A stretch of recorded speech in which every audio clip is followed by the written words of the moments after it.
सबसे पहले मेरा आप सभी को प्यार भरा प्रणाम।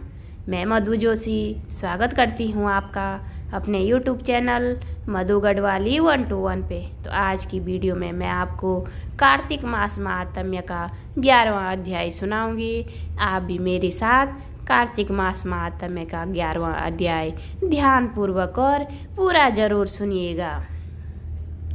जिसको जप कर जीव हो भव सागर से पार, 11वें अध्याय का कपिल करे विस्तार। एक समय जब समुद्र का पुत्र जलंधर अपनी स्त्री वृंदा के सहित असुरों से सम्मानित हुआ सभा में बैठा था, तभी गुरु शुक्राचार्य वहां पहुंचे, जिनके तेज से सब दिशाएं प्रकाशित हो गई। तब गुरु जी को आता देखकर असुरों सहित सागर पुत्र ने उठकर बड़े आदर से उन्हें प्रणाम किया। तेजस्वी गुरु ने सबको आशीर्वाद दिया। फिर उनको एक दिव्य आसन पर बैठाकर सब दैत्य भी यथा स्थान पर बैठ गए और सागर पुत्र ने नम्रता से यह प्रश्न किया, हे गुरुदेव जी, राहु का सिर किसने काटा था? आप हमें यह बताइए। इस पर श्री शुक्राचार्य जी ने विरोचन पुत्र हिरण्यकश्यप और उसके धर्मात्मा पौत्र का परिचय देकर देवताओं और असुरों द्वारा समुद्र मंथन की संक्षेप में सब कथा कहकर यह बताया कि जब समुद्र से अमृत निकला तो उस समय देवरूप बनाकर राहु भी पीने बैठ गया। इस पर इंद्र के पक्षपाती भगवान विष्णु ने राहु का सिर काट डाला। यह सुनने के साथ ही जलंधर के नेत्र लाल हो गए। उसने बड़ा क्रोध किया। फिर अपने धसमर नामक दूत को बुलाकर गुरु का कहा हुआ सब वृत्तांत सुनाया और आज्ञा दी कि तुम शीघ्र ही इंद्रपुरी में जाकर इंद्र को मेरी शरण में लाओ। धसमर जलंधर का बड़ा निपुण दूत था। वह शीघ्र ही इंद्र की सुधर्मा नामक सभा में जा पहुंचा और उसने जलंधर के शब्दों में इंद्र से कहा, हे देवता धाम, तुमने समुद्र को क्यों मथा और मेरे पिता के सब रत्नों को क्यों ले लिया?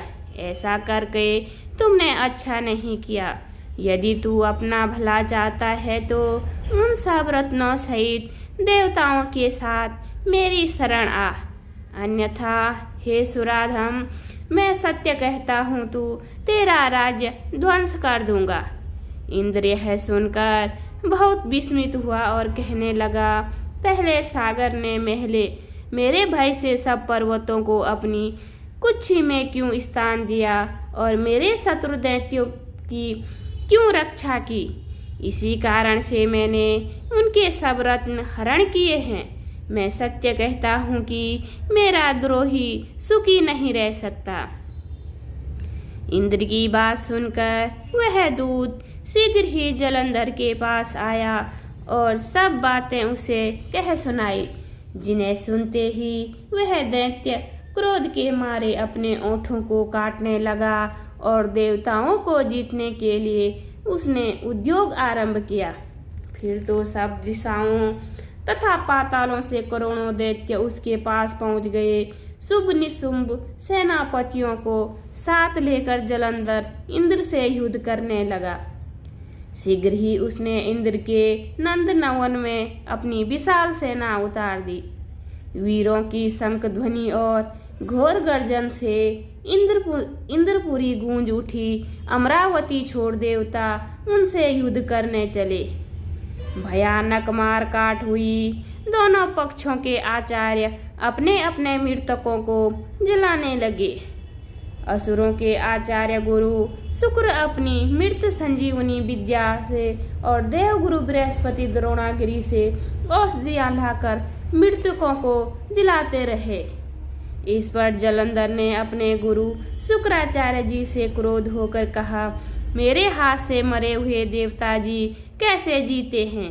जिलाने वाली औषधियों तो सब आपके पास ही हैं, फिर यह कैसे संभव है?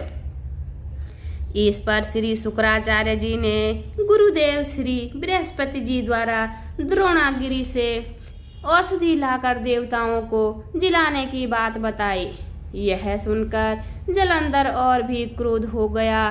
श्री शुक्राचार्य ने कहा, क्रोध क्यों करते हो? यदि शक्ति है तो द्रोणागिरी पर्वत को उखाड़कर समुद्र में फेंक दो, तब मेरे कथन की सत्यता प्रमाणित हो जाएगी। इस पर जलंधर क्रोध होकर शीघ्र ही द्रोणागिरी पर्वत के पास जा पहुंचा और अपनी भुजाओं द्वारा उसे जड़ से उखाड़कर समुद्र में फेंक दिया। यह तो भगवान शंकर का तेज था, इससे जलंधर की कोई विचित्रता नहीं थी।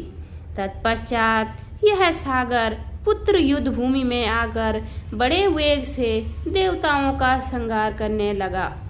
जब गुरु बृहस्पति औषधि लेने के लिए द्रोणागिरी पर्वत पर पहुंचे तो द्रोणागिरी की जगह वहां उन्हें सोना मैदान मिला। तब वह भयभीत होकर देवताओं के पास आए और कहा कि युद्ध बंद कर दो, तुम लोग अब जलंधर को नहीं जीत सकोगे। पहले इंद्र ने जो भगवान शंकर का अपमान किया था, यह उसी का फल है। यह सुनकर देवता युद्ध की आशा त्याग अत्यंत ही व्याकुल हो इधर उधर भाग निकले।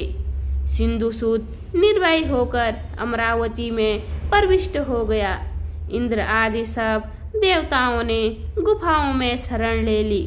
बोलिए विष्णु भगवान की जय। उम्मीद करती हूँ आपको यह वीडियो पसंद आई होगी। वीडियो पसंद आए तो वीडियो पे लाइक कीजिए, कमेंट कीजिए, अपने दोस्तों के साथ शेयर कीजिए। चैनल पे नए हो तो सब्सक्राइब जरूर कीजिए। मैं मधु जोशी मिलती हूँ आपको अगली कथा में। तब तक के लिए बाय बाय, धन्यवाद।